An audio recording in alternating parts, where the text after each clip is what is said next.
Doing an 1/8 inch thick butt joint today, and I'm knocking a little chamfer on it. Not a very big one, just a little one with this Walter flap disc. Then I'm going to wipe it with acetone before I weld it. I don't usually chamfer something like this. You can punch through it. You can get full penetration on 1/8 inch thick without a chamfer. I'm just trying, experimenting here and see if it goes better. So I'm getting tack welds on each end, and as I often do, I'm pushing just a little bit more rod in there than just the minimum that you might make on a stainless steel tack. And I find that helps for two reasons. Number one, aluminum tacks can be really weak because it just gives you a little something to light up on and to weld to without melting or curling that end away or blowing it away when you get there. So either you need to put it on some spacer plates or just give it like a 2-degree tweak here so that the penetration has somewhere to go. This is just a practice plate. Obviously you can't do that on live parts, but I'm just wanting to get it up off the table so that I don't smash that penetration dead against the table.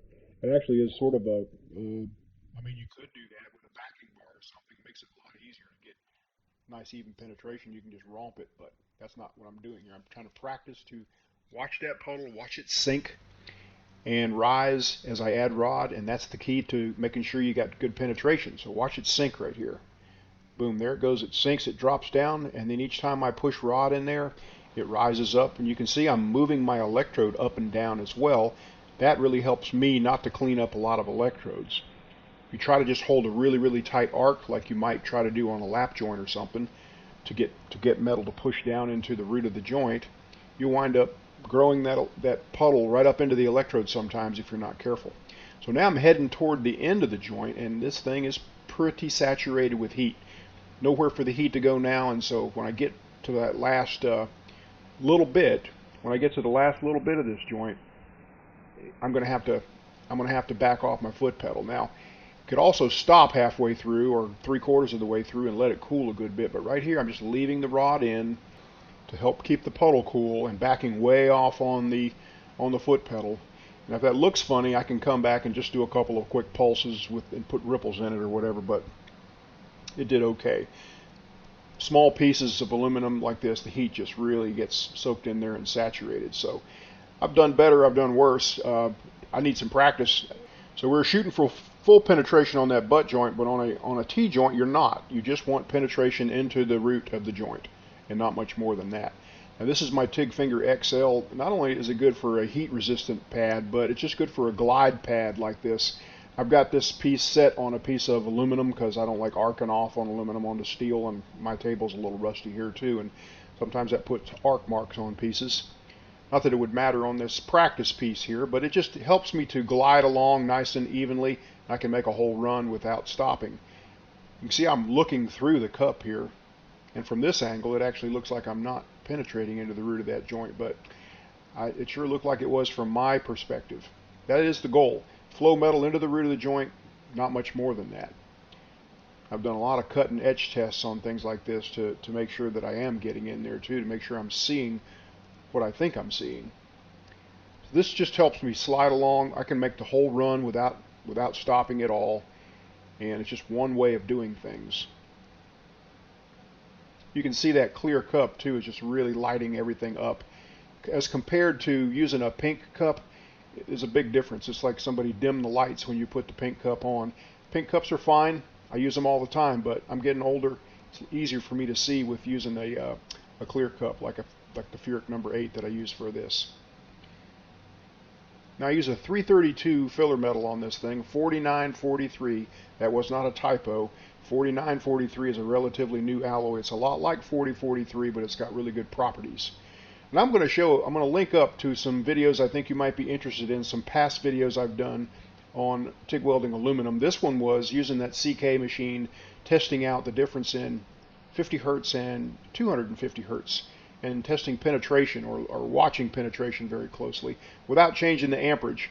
I showed the back side on this also, and you can see how that root or the penetration is forming there. It's like pushing through skin, and that's the aluminum oxide film that is on all aluminum that you have to contend with.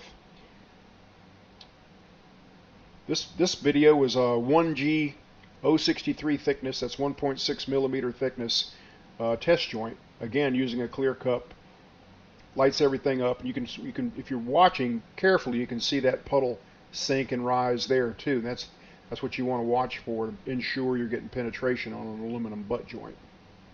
This was done in a fixture that will allow argon backing, but I wasn't using any. I didn't have any hooked up. And this is part of one video that I'll link up to here. I just showed how the foot pedal kind of works. When you're first starting, maybe you're quarter or halfway, and then when you get to the middle of a joint, you're almost full pedal, and then when you get toward the end, to prevent just melting away, you start backing off 2 or 3 dips from the end. Maybe feed just a little bit more wire in there. This video, this is the aluminum drill. This is what I call the aluminum drill. It's just get a piece of scrap aluminum that's at least 1/8 of an inch thick. This is more like 3/16 or 1/4, and just run beads very intently. This is where to learn. I'm getting left hand practice, I'm getting right hand practice here. You can see that cup lighting the way for me big time. That really helps when you're I wear glasses and I also wear a cheater lens in my helmet, but this cup helps me as well. And this is just practice stacking beads. Now the way you get the goodie out of this is you start testing your AC balance settings, you test your frequency, you test how often you dip rod, test left hand versus right hand. You just get lots of practice for a little bit of metal. I still do it periodically just to shake the rust off if I haven't TIG welded aluminum in a while. Good practice. You can never get too much practice. Show a few featured products here. I have already showed a few of them. This is my TIG finger product, and for a job like this is building a tote tray out of aluminum tread plate. I wanted to run the whole way without stopping, as much as a whole rod would go, and that lets me do that. Also helps me glide over these little bumps on that tread plate. This is a steel job I did with that cup, just showing the stick out and that it gets really good coverage on DC.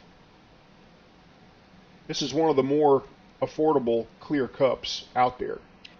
This is a clip from a recent video I did working with Mike Zanconato of Zanconato Custom Cycles, showing an aluminum bike weld using this clear cup and how you could kind of see through it to weld sometimes when you need to.